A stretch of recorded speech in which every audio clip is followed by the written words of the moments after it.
Hi, welcome. Enjoy the content, subscribe, and turn on notifications. Luke had always been the kind of guy who trusted people, maybe too much. At 38, a respected naval architect with a solid career, he'd built his life on honesty and loyalty.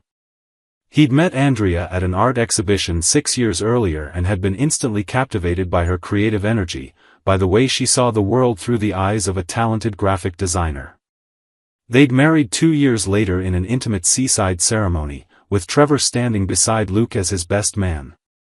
Trevor, his friend since they were 8 years old, the brother life had given him even though they shared no blood. They'd grown up together, gone through every phase of adolescence side by side, confided in each other about first loves and first heartbreaks. Trevor had been there when Luke's father died. Luke had been there when Trevor lost his job and had to start over. That was the foundation on which Luke had built not just his life, but his very identity. The first 4 years of marriage had been exactly what Luke had imagined. Andrea worked at a boutique studio downtown, creating visual identities for startups and small businesses. Luke spent his days designing commercial vessels, finding beauty in functionality, in how engineering could become art when done right. They ate dinner together almost every night, planned trips that sometimes happened and sometimes remained just dreams, and laughed at inside jokes only they understood. Trevor showed up on weekends for barbecues, bringing craft beers he discovered at obscure breweries, telling exaggerated stories about his Tinder dates that made Andrea laugh until she cried. But something changed about 8 months ago. It started subtly, as these things always do. Andrea began working later. Urgent projects, demanding clients, tight deadlines. Luke understood, he'd pulled all-nighters himself finishing technical proposals. So he'd reheat her dinner, leave it in the fridge with a sweet note, and fall asleep before she got home. In the mornings, she seemed distant, as if part of her were somewhere else. When he asked about work, her answers were vague and generic. It was busy. Client was annoying. You know how it is. Then came the Thursdays. Every Thursday night, Andrea had Pilates class with the girls. It was a new group she'd met, she explained, networking, basically. Other designers, creative professionals who got together for exercise and then went out for wine, discussing projects and exchanging contacts. It made sense. Luke encouraged it. It's important to have your own social life, he said, genuinely believing every word. She smiled, kissed his forehead, and told him he was the best husband in the world. But Luke started noticing things. Small inconsistencies that piled up like dust on forgotten surfaces. Andrea came back from Pilates without her gym bag. Left it in the car, she'd say. Her hair wasn't sweaty, and her skin lacked that post-workout flush.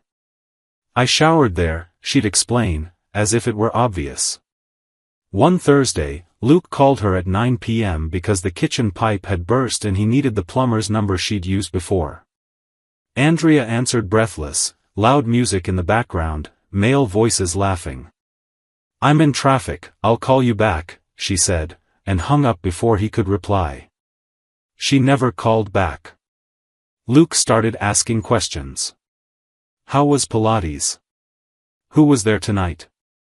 Your friend from last week, what's her name again? Andrea's answers grew increasingly irritated. Why so many questions?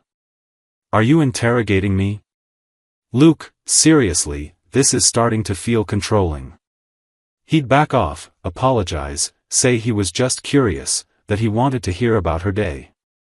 But the feeling in his gut wouldn't go away, that primal intuition every human has, the internal alarm that sounds when something is fundamentally wrong. It was on a Tuesday that everything truly began to crumble. Luke was working from home on a ferry boat design when Andrea's phone rang in the kitchen. She was in the shower. He hadn't meant to answer it, but the screen lit up and he saw the name, Trevor. Nothing unusual, Trevor called sometimes. But then a message came in.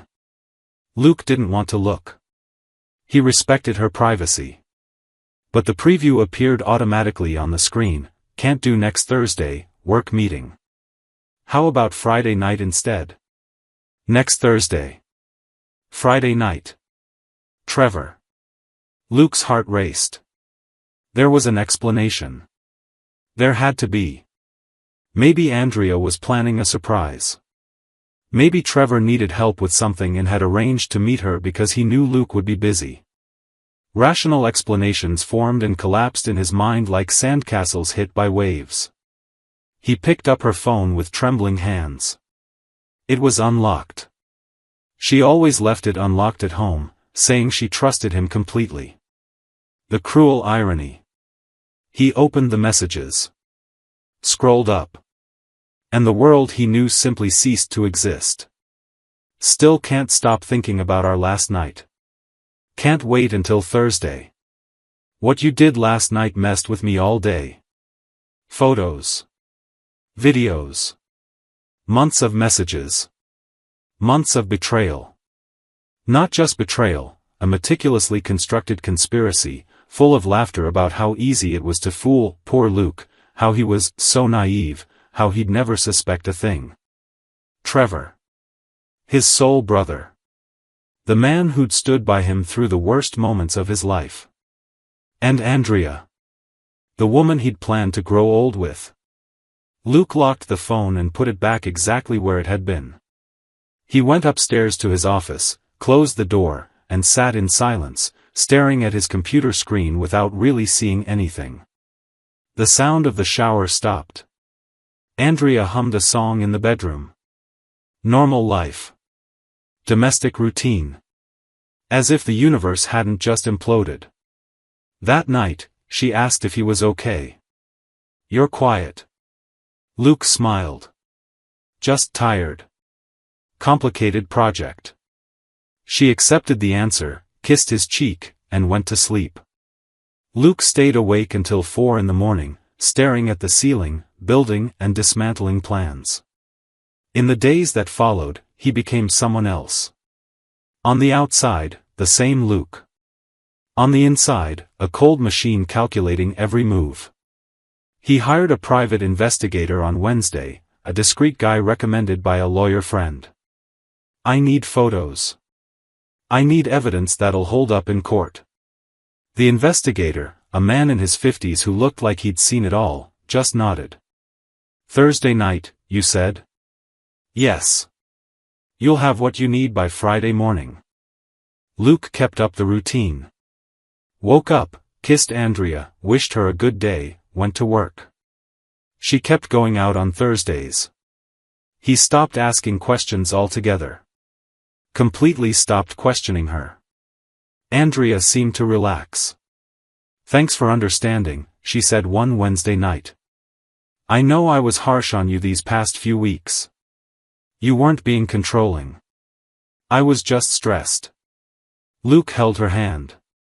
"We're a team," he said, and wanted to throw up at the sound of his own voice. On Thursday, the investigator called at 6 p.m., there at the Riverside Motel. Room 214. Arrived at 5:30. "I've got photos of them entering the parking lot together. Want me to stay?" "Stay," Luke replied. "And send me the motel's full address." Luke sat in the living room for 20 minutes, just breathing. Then an idea began to take shape. He didn't just want to confront them. He wanted them to know. He wanted them to feel even a fraction of the humiliation he felt. He grabbed his laptop, opened Google Maps, located the Riverside Motel. Searched for nearby pizzerias. Found one 10 minutes away, Sal's Pizza, with decent reviews and fast delivery. Perfect. He called. "Sal's Pizza, good evening. Hi, I'd like to place a delivery order." "Sure, what's the address?" "Riverside Motel, room 214. A brief pause. Probably nothing the clerk hadn't seen before. "Motels get food deliveries." "Okay. What'll you have?" "One large pepperoni pizza. And I want you to put a note in the box." "A note?" "Yes. Can you write down exactly what I'm about to dictate? Go ahead. From your husband's kitchen. Enjoy your meal. Silence on the other end. Then a nervous laugh. Dude, seriously? Dead serious. How much is it? $22 with delivery. I'll pay $50 if you personally deliver it and take a photo of whoever opens the door. Another pause. Are you a cop or something? No. Just a husband. Got it. Deal. Send it via Venmo? Sending it now. Luke transferred the money, then called the investigator. There'll be some activity at room 214 in about half an hour. Don't miss it. He waited. 35 minutes later, the phone rang. Unknown number. Hello? Man, I think you're gonna want to see this. It was the delivery guy. What happened? The guy who opened the door went ghost white. Like, actually white. Tried to slam the door, but I already saw the woman behind him. She started screaming, asking who sent the pizza. Took the photo you wanted. It's in your email. Thanks. Good luck, man. Seriously. Luke opened his email. The photo showed Trevor, shirt unbuttoned, eyes wide with pure shock, holding the pizza box like it was about to explode. In the background, partially visible, Andrea in a motel robe, mouth open in horror. The investigator called 2 minutes later. Got it. Photos of the door, both of them during delivery, their reactions. And video of them arriving at the motel. Fully documented. Perfect. Email everything. And thanks. It's my job. But can I ask you something? Sure.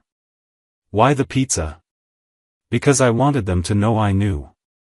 And I wanted them to know in the most humiliating way possible. Luke's phone rang 20 minutes later. Andrea. He didn't answer. It rang again. And again. Messages started flooding in. Luke, I can explain. Please answer. It's not what you think. He turned his phone off. Half an hour later, the front door opened. Andrea rushed in, mascara streaked across her face, eyes red. Luke sat in the living room armchair, laptop open, calmly organizing the files the investigator had sent. Luke, she shouted. He didn't even look up. Luke, listen to me. No, his voice was flat, emotionless. There's nothing you can say that I want to hear. It was a mistake. I swear, just a few times. I have months of messages, Andrea. Photos. Videos you two sent each other. Don't insult me by pretending it was just a few times. She stopped, realizing he knew. Really knew. Everything. How did you, the phone? It doesn't matter how. What matters is it's over. Luke, please, we can talk about this. There's nothing to talk about. Tomorrow morning, you're leaving this house. You can take your clothes. Everything else stays. My lawyer will contact you Monday with divorce papers. And Trevor? What about Trevor? Luke's voice finally gained an edge, cold, controlled anger. You want to know what I'm going to do to Trevor? Andrea nodded, tears streaming. Nothing. Absolutely nothing. Because Trevor died to me the second he chose to betray my trust with my wife. Ghosts don't deserve my attention. That was cruel, she whispered. Sending that pizza. It was cruel and humiliating. Luke finally looked at her. Really looked. And Andrea recoiled at what she saw in his eyes. You want to talk about cruelty? Cruelty was you and my best friend laughing at me for 6 months. Cruelty was me trusting both of you more than anyone else on the planet. Cruelty was you sleeping in my bed every night and looking me in the eyes every morning knowing exactly what you were doing. The pizza? The pizza was mercy. Because I could have done much, much worse. His phone rang. Unknown number. Luke answered without taking his eyes off Andrea. Luke? Trevor's voice, trembling. Man, never call me again. Don't try to find me. Don't show up in front of me. If I see you on the street, I'll cross to the other side. You don't exist to me anymore. Luke, we need to talk. Talk about what? How you destroyed a 30-year friendship. How you're such an empty person that the only thing you could do with your free time was betray the one guy who's always had your back. No, Trevor. We don't need to talk. We need to never see each other again. He hung up. Andrea was sobbing now, sitting on the living room floor, completely shattered. Part of Luke wanted to feel satisfaction. Part of him wanted to feel anything. But there was only a vast emptiness where emotions used to live. You'll stay at a hotel tonight, he said. Tomorrow, you can come get your things while I'm not here. I'll leave the key with the neighbor. Luke, there's nothing left to say, Andrea. You made your choices. Now live with them. She left 10 minutes later with a small suitcase she'd hastily packed in the bedroom. Luke locked the door behind her and finally let his shoulders drop. He sat on the floor, leaning against the door, and just breathed. He didn't cry. Couldn't. He was too numb. In the days that followed, things moved with mechanical efficiency. Luke's lawyer, Karen, a competent woman in her 40s who specialized in contentious divorces, reviewed all the documentation. You've got a solid case, she said. With this evidence, she has no ground to contest anything. We'll get you a no-fault divorce, but fully documented to protect your financial interests. The house? It's yours. It was in your name before the marriage and stayed that way. And shared assets? We'll split them evenly, as the law requires. But she won't get anything beyond what's fair on paper. And certainly no alimony. Andrea tried calling 23 times the first week. Luke blocked the number.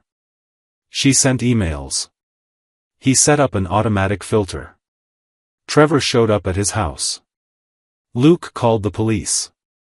After that, they stopped trying. The news spread, of course. Within 2 days, their entire social circle knew. Reactions were predictable. Friends split, but most sided with Luke. Betrayal was bad enough. Betrayal with your best friend was unforgivable. Andrea lost 3 clients the first week once the story reached them. Trevor got fired from his tech startup job when the rumor leaked internally and reached the CEO, a man known for his rigid moral stance. We don't want that kind of person representing our company, he'd said. Andrea's parents called Luke. Her mother, crying, apologized. I didn't raise her to be like this. I know, Mrs. Morris. It's not your fault. Her father wanted to talk, his voice sharp. What are you going to do now? Get divorced and move on with my life. That's it? The question carried an edge, as if Luke should do more. What would you have me do? Hit her? Destroy her life beyond what she's already done to herself? I'm not that kind of person. She destroyed you. She tried. But I won't give her the satisfaction of seeing me broken. 3 weeks later, Luke was in his office when Karen called. The papers have been signed. She didn't contest anything. Divorce should be finalized in 60 days. Fast. She knows she has no defense. Honestly? I think she just wants this over. We're two. Luke started therapy, not because he was broken, but because he was smart enough to know that untreated trauma turns into poison.